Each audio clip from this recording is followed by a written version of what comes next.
Selamat berjumpa kembali semua sahabat Mezbah Mujizat. Salam sukacita, salam kebahagiaan, dan salam mujizat.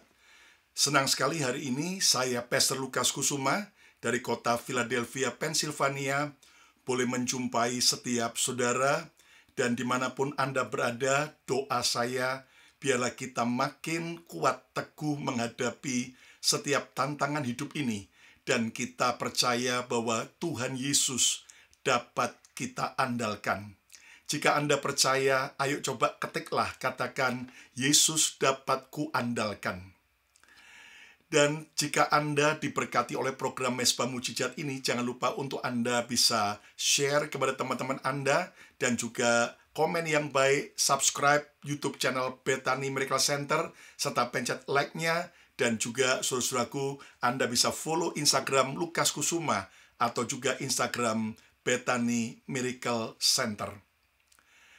Kita hari ini akan membahas sebuah peristiwa tragis yang terjadi di Indonesia, khususnya di Pulau Dewata, yaitu Pulau Bali.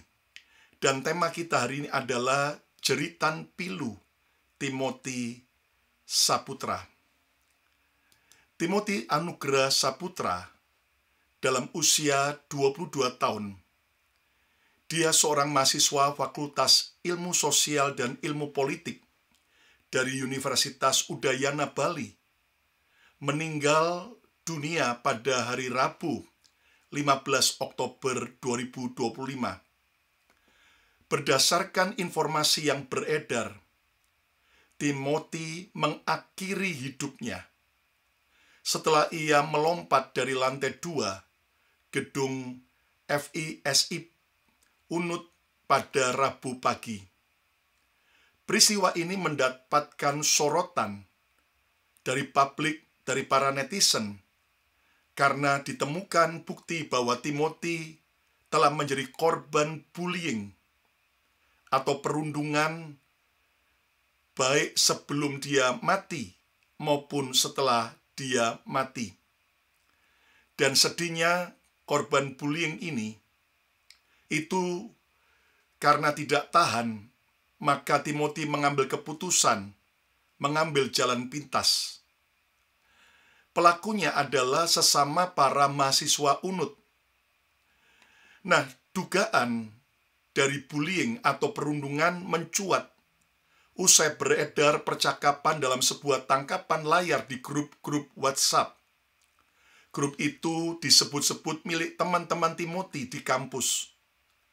Tentunya kita ikut berduka bagi keluarga yang ditinggalkan. Kita juga ikut sedih, ikut marah terhadap para pembuli Timothy yang harus segera di-stop agar tidak terus berjatuhan korban demi korban berikutnya. Di sosial media, para pembuli Timothy sudah minta maaf.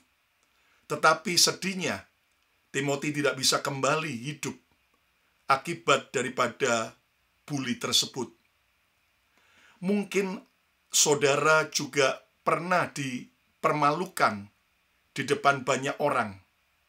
Mungkin Anda juga pernah mengalami bully, perundungan, dihina karena fisik saudara, karena mungkin penampilan Anda, mungkin Anda diremehkan karena masa lalumu yang kelam, atau bahkan mungkin Anda dijauhi karena Anda berbeda. Saya tahu rasanya sakit, rasanya seperti kamu sendirian, seolah-olah tidak ada yang peduli.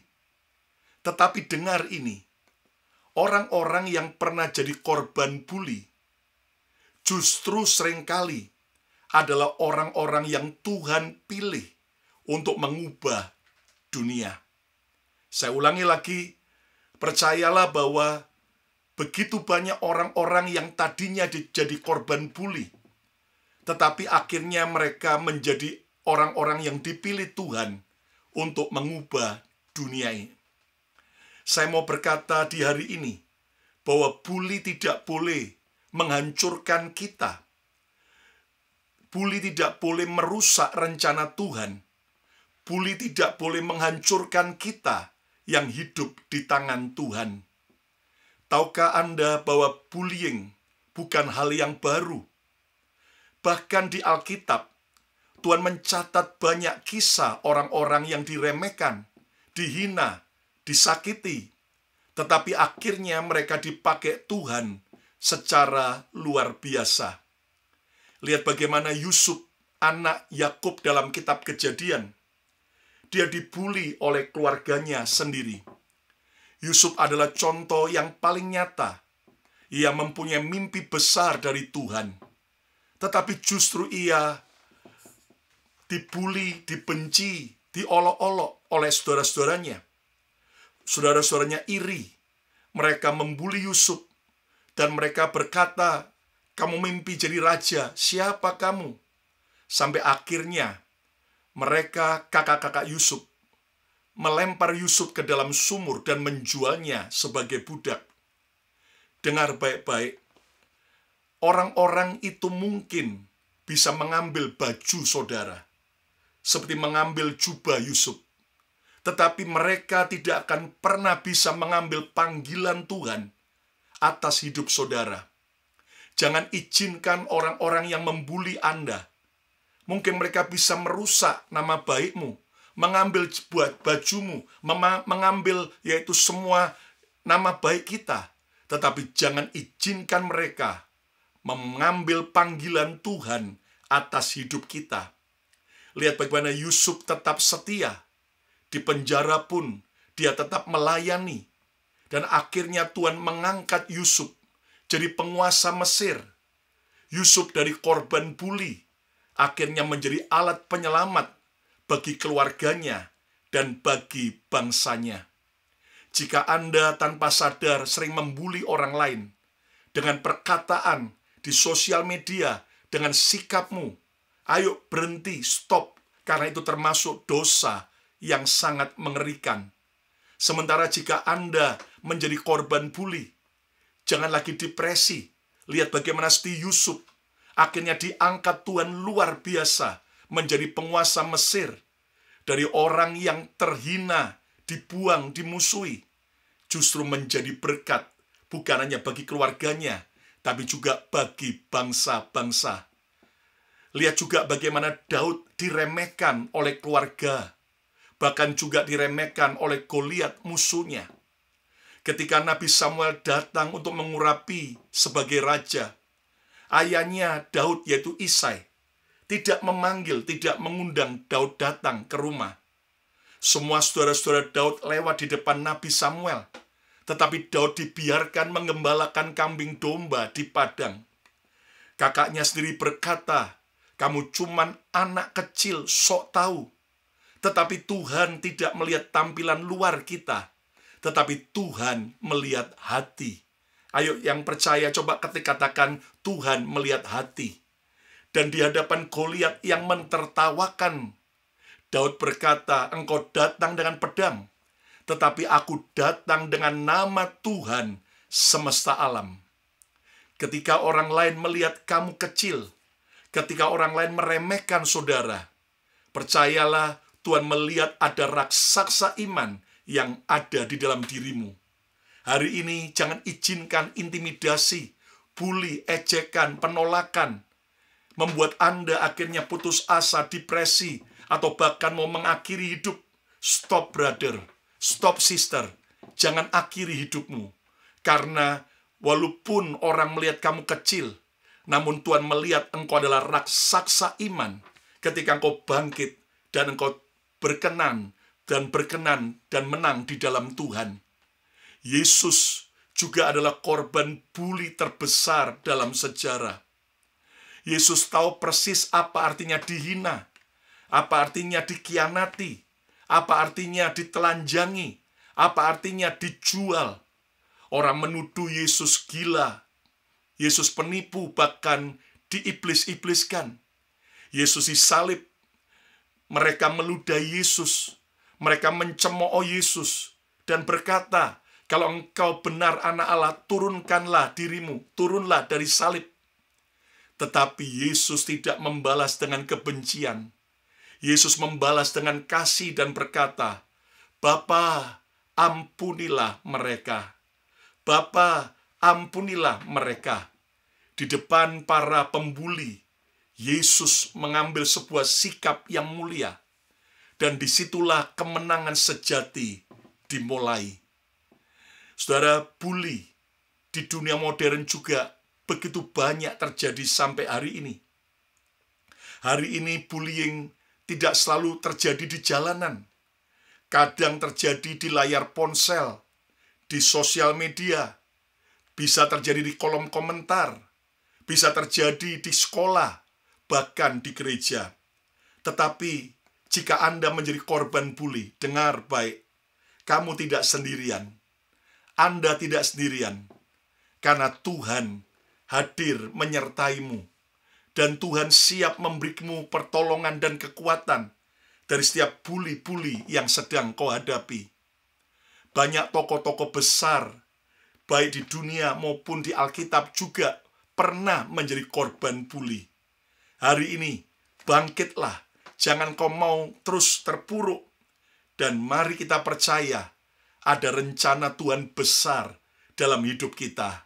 Ayo coba katakan, rencana Tuhan lebih besar dari bully. Amin. Rencana Tuhan lebih besar dari bully. Nah, Thomas Alva Edison, dia pernah dikeluarkan dari sekolah karena dianggap bodoh. Tetapi hari ini siapa yang tidak kenal Thomas Edison? Para penemu yang hebat. Albert Einstein pernah dicemooh sebagai anak yang lambat berpikir. Tetapi akhirnya dia menjadi seorang ilmuwan yang dihormati sampai akhir hidupnya. Nick Vujicic lahir tanpa tangan, lahir tanpa kaki. Nick Vujicic pernah mau bunuh diri karena diejek. Tetapi sekarang dia memberitakan kasih Kristus di seluruh dunia. Bahkan banyak anak-anak muda Kristen hari ini sedang berjuang melawan cyberbullying, bully yang ada di sosial media.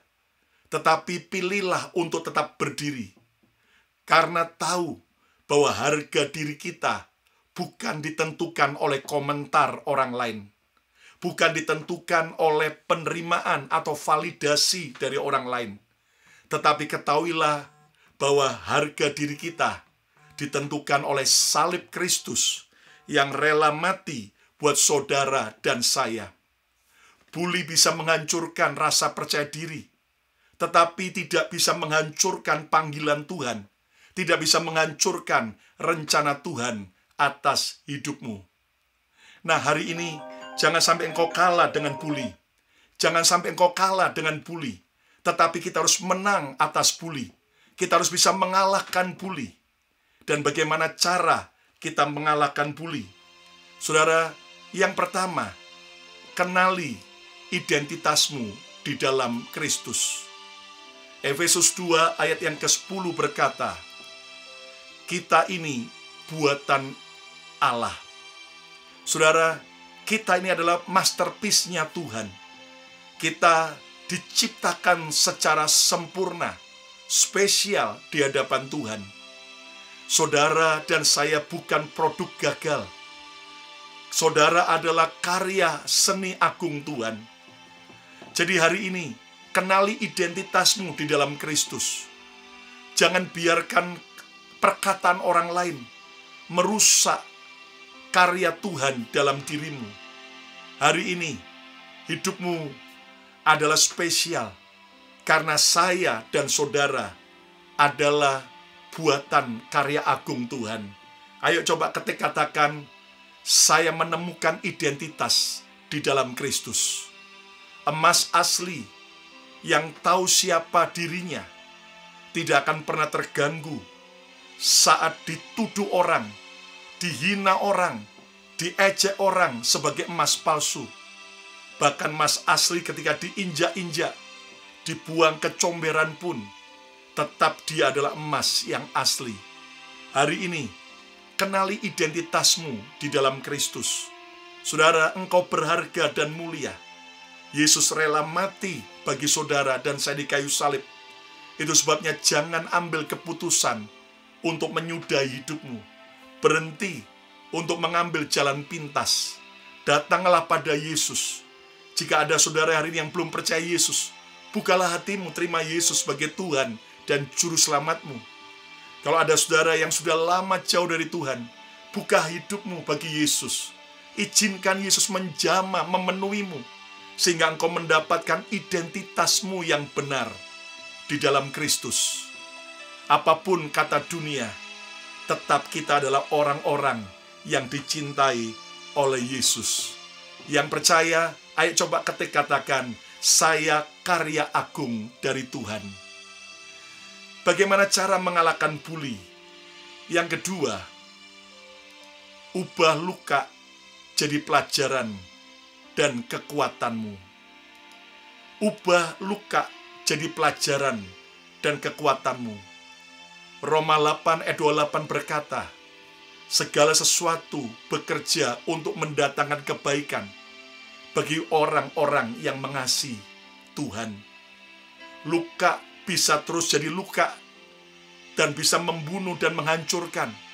Luka bisa merusak, tetapi sebaliknya luka, jika mau disembuhkan, justru akan menjadi sebuah kesaksian dan kekuatan yang hebat.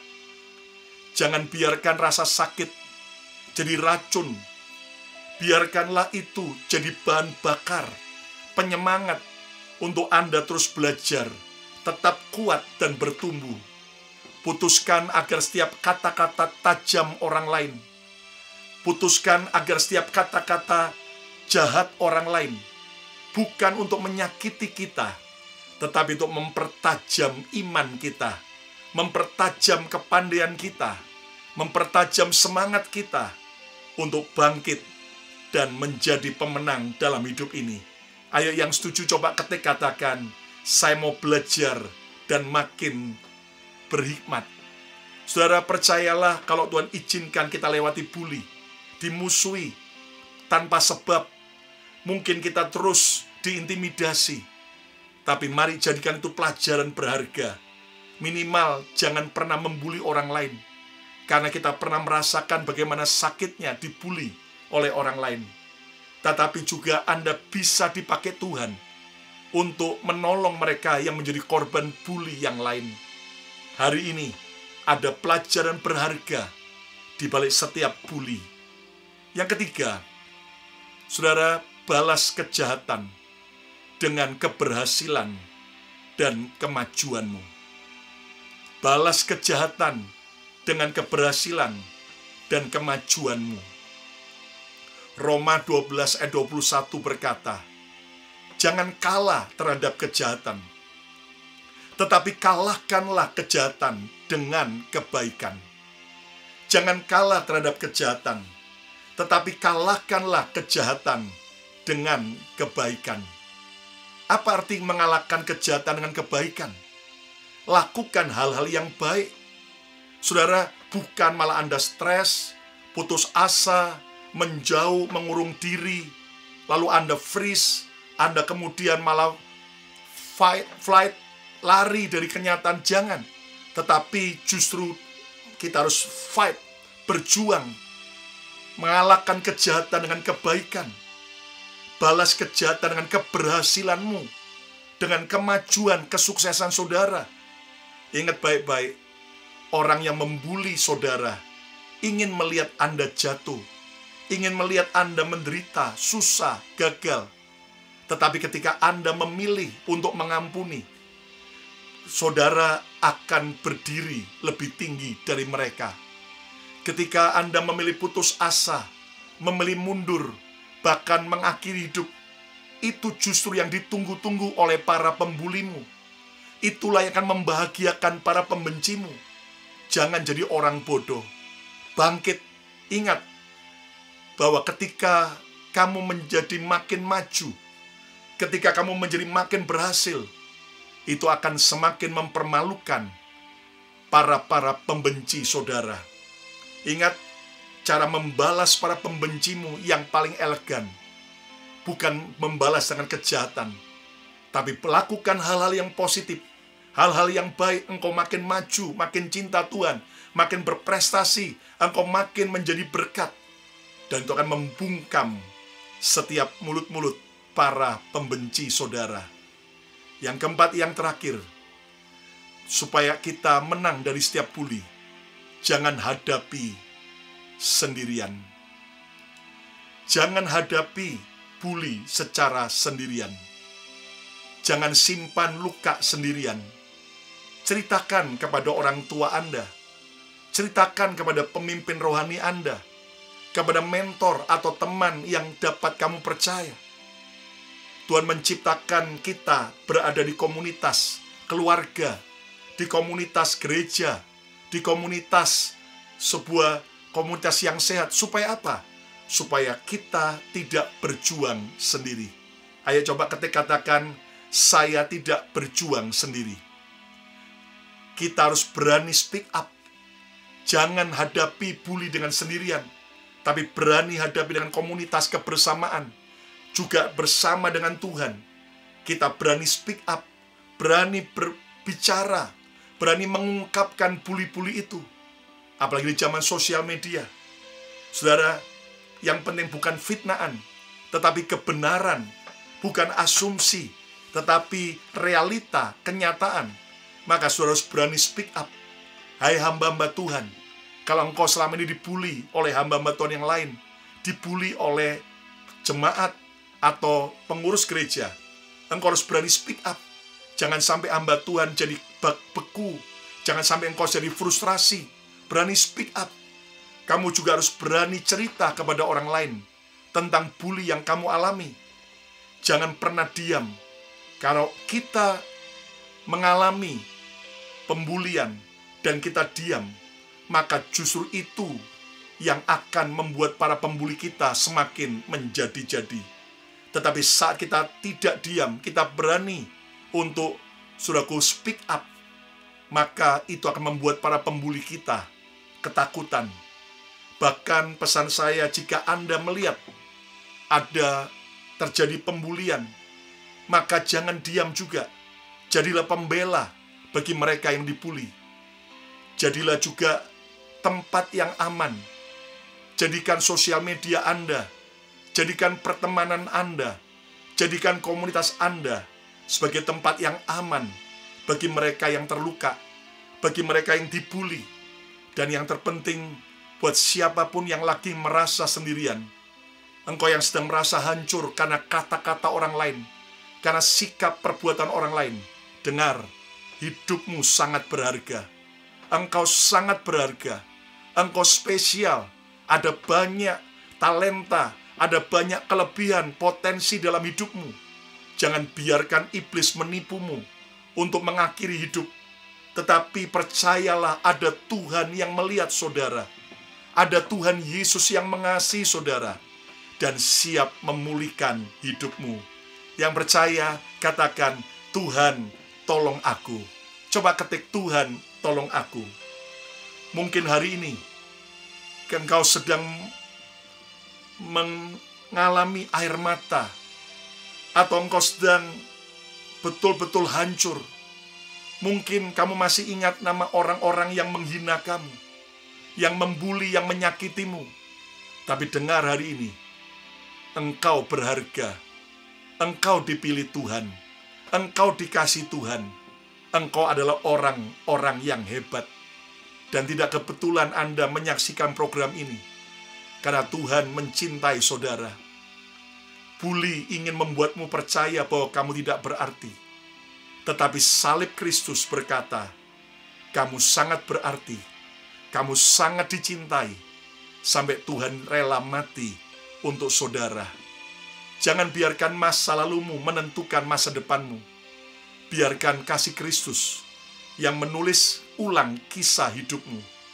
Hari ini aku berdoa, biar setiap luka Tuhan ubahkan jadi kuasa. Biar setiap air mata Tuhan ubahkan jadi pelangi kesaksian.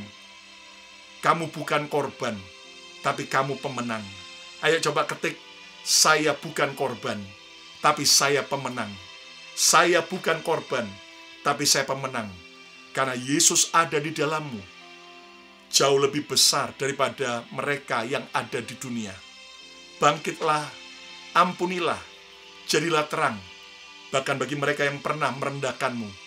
Ingat, kamu bukan hasil dari perkataan manusia. Kamu adalah hasil dari rencana Tuhan, dan rancangan Tuhan selalu indah bagi saudara dan saya. Hari ini, kalau Anda sering membuli orang lain, membuli pasanganmu, membuli anakmu, membuli orang tua, membuli orang lain, stop. Itu jahat, itu dosa di hadapan Tuhan. Engkau menghina ciptaan Tuhan. Dan kitab Amsal berkata, siapa menghina sesamanya, itu artinya dia menghina Tuhan yang menciptakan sesama Anda. Berhenti dari bully. Dan kalau Anda saudara yang sedang menjadi korban bully, bangkit kembali. Doa saya, biar kita menjadi pemenang bersama Tuhan. Kalau program video ini berbicara sesuatu dalam hatimu, jangan simpan sendiri. Bagikan kepada orang-orang lain yang membutuhkan bantuan. Tuhan masih peduli. Dan tulis di kolom komentar, aku bukan korban lagi. Aku bukan korban lagi. Aku pemenang di dalam Kristus. Dan ingat, luka yang kita alami hari ini bukanlah akhir cerita. Itu adalah awal dari sebuah kebangkitan, kemenangan yang ajaib. Hari ini mari kita belajar, kenali identitasmu di dalam Kristus. Ingat bahwa engkau berharga dan mulia. Dan ubah luka jadi pelajaran dan kekuatanmu, bukan menjadi kuburanmu. Dan belajar balas kejahatan dengan keberhasilan dan juga dengan kemajuanmu. Dan jangan hadapi bully dengan sendirian. Ada Yesus yang siap menolongmu. Ada komunitas, keluarga, gereja yang siap menolong saudara. Siapa mau menang dari setiap bully? Angkat kedua tanganmu, saya mau berdoa. Tuhan Yesus, terima kasih. Kalau hari ini kami menerima kebenaran firman-Mu, kami percaya bahwa intimidasi bully dari siapapun tidak boleh menghancurkan hidup kami. Kami bangkit jadi pemenang, Tuhan pembela kami. Dan kami percaya Engkau akan membuat kami cakap menanggung setiap perkara, termasuk setiap bully. Selagi kami juga berdoa buat keluarga yang ditinggalkan oleh Timothy Saputra. Tuhan, tolong Tuhan, supaya keluarga ini boleh pulih kembali. Dan kami berdoa, biar semua yang menyaksikan program ini tidak pernah mengambil jalan pintas, tetapi bangkit dan percaya bahwa ada Tuhan Yesus yang sanggup menolong. Berkati semua sahabat Mesbah Mujizat, yang sakit Tuhan sembuhkan, yang lemah Tuhan kuatkan. Di dalam nama Tuhan Yesus, semua kita berkata, amin, amin, amin, amin. Jika Anda diberkati oleh program Mesbah Mujizat ini, jangan lupa untuk subscribe YouTube channel Bethany Miracle Center, dan juga komen yang baik, dan juga pencet like-nya, jempolnya sekarang juga, dan share kepada teman-teman Anda. Program Mesbah Mujizat hadir setiap hari Selasa dan Jumat jam 7.30 malam waktu Jakarta. Sementara tiap hari juga ada program-program yang kami tayangkan, dan hari Minggu ada ibadah secara live dari Bethany Miracle Center di kota Philadelphia, Pennsylvania, Amerika. Dan jangan lupa follow Instagram saya, Lukas Kusuma, Instagram Bethany Miracle Center. Saya percaya bahwa kita bukanlah korban, tetapi kita jadi pemenang dalam Yesus, dalam menghadapi tantangan apapun. Saya Pastor Lukas Kusuma mengucapkan berkat Tuhan. Sampai berjumpa kembali. God bless you all.